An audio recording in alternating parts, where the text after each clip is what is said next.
పినపాక నియోజకవర్గంలోని బోర్గంపాడు మండలంలో బంజర్లో ఆవుల రమణ చెల్లెమ్మకి గోప్రవేశ కార్యక్రమంలో పంచుకున్నాం. ఆ కార్యక్రమంలో ఆ చెల్లెమ్మ ఆ కుటుంబ సభ్యుల ఆనందం చెప్పనలివి కాదు. అంటే ఒక పేదవాడి కళ ఇల్లు అంటే 4 ఇటుకలు నిలబెట్టి పైన స్లాబ్ వేస్తే ఇల్లు అనేది కాదు. ఇంటికి నిర్వచనం ఆ పేదవాడి ఆత్మ గౌరవం.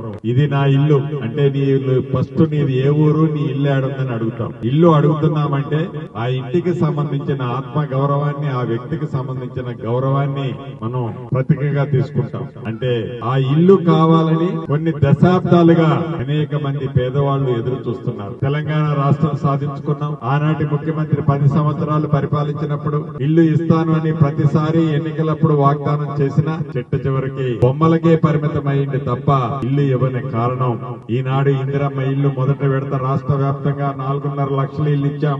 రెండో విడత 2.5 లక్షల ఇల్లు మొన్ననే అనౌన్స్ చేశాం. రేపో ఎల్లుండో రెండో విడత ఇల్లు కూడా మీ ప్రాంతాలకు వస్తాయి. వచ్చినప్పుడు అర్హులైన వాళ్ళు మొట్టమొదటిసారి సుమారు ప్రాథమిక లెక్కల ప్రకారం 37-38 వేల ఇళ్లు రాష్ట్ర వ్యాప్తంగా పూరి గుడిసెల్లో ఉన్నారనేది రిపోర్ట్ వచ్చింది. వాటన్నిటినీ ఈ విడతలో 100% ఇల్లు కట్టాలని, వాటి తర్వాత మిగిలిన పేదవాళ్ళు ఎవరైతే ఉన్నారో బహు పేదవాళ్ళకి, పార్టీలకి, కులాలకి, మతాలకి అతీతంగా వాళ్ళకి ఇవ్వాలని కూడా రాష్ట్ర ప్రభుత్వం ఆదేశాలు జారీ చేయడం జరిగింది.